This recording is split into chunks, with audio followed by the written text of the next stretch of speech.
មានមួយនេះកំពុងតែកក្រើកនៅប្រទេសចៅសៀមចាហើយក៏អសន្លៃកលាំងមែនទែនសម្រាប់កម្ពុជាយើងកុំភ្លេចជួយ share ទាំងអស់គ្នាឲ្យប្រជាជនខ្មែរយើងដឹងទូទាំងពិភពលោកតែម្ដងទៅបងប្អូនណាហ្នឹងហើយដោយដែលយើងដឹងហើយកាលពីម្សិលមិញថ្ងៃ7 ខែ 7 2026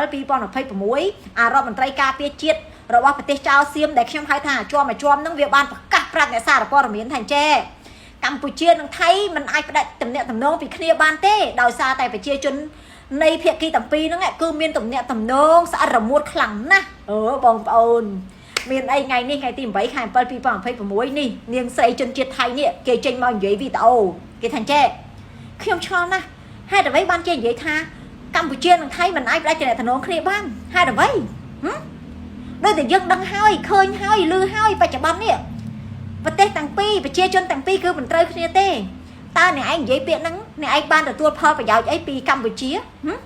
អ្នកឯងបានទទួលផលប្រយោជន៍ផ្ទាល់ខ្លួនអីឆ្លើយប្រាប់ផងយើងទាំងអស់គ្នាអ្នកណាក៏ដឹងដែរថាកម្ពុជាលួចតាំងវប្បធម៌អរិយធម៌មហោបអាហារសម្លៀកបំពាក់សពបែបយ៉ាងពីថៃតើមានចំណុចណាដែលចង់ឲ្យថៃនឹងថៃរក្សាទំនាក់ទំនងល្អជាមួយកម្ពុជាទៀតនោះបងប្អូនហើយអ្វីបានជានិយាយថាកម្ពុជានិងថៃមិនអាចផ្ដាច់ទំនាក់ទំនងគ្នាបានកម្ពុជានិងថៃនេះគឺផ្ដាច់ទំនាក់ទំនងគ្នាតាំងពីបិទច្រកព្រំដែនមកម្លេះហេតុអីបានជាអ្នកឯងនិយាយអញ្ចឹងកើតភាគច្រើននៃប្រជាជនថៃគឺមិនចង់មានទំនាក់ទំនងជាមួយកម្ពុជាទៀតទេភាគតិចទេដែលគេចង់មានទំនាក់ទំនងជាមួយកម្ពុជានោះក្នុងនាមខ្ញុំជាជនជាតិថៃម្នាក់គឺខ្ញុំបដិញ្ញាមិនមានទំនាក់ទំនងល្អមួយកម្ពុជាទៀតឡើយភ័យអញខ្ពើមណាស់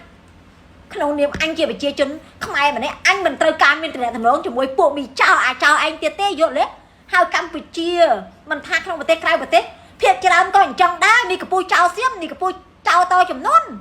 មុននឹងឯងនិយាយថាឯងមិនចង់ទំនាក់ទំនងមួយខ្មែរឯងមកសួរខ្មែរសិនថាខ្មែរចង់តាក់ទងមួយថ្ងៃអត់នេះកពូថោកអត់ដឹងខ្លួនទេហ៎មកពិភពលោកគេរើសអោនគ្រប់គ្នាហើយឲ្យតែអ្នកណាកាន់ប៉ាសពតថៃគឺគេត្រូវបណ្ឌិតយ៉ាងតឹងរឹងថ្ងៃមិនដឹងខ្លួនទេគេតែខ្លួនឯងល្អផោផងទៀតហើយថ្ងៃមានផតាំងទេដែលថ្ងៃថាកម្ពុជានឹងលួចសពបែបយ៉ាងពីថ្ងៃមីតៃហោងហ៎សួរ AI ក៏ដឹងដែរណាមីតៃហោងថ្ងៃស្គាល់ AI អត់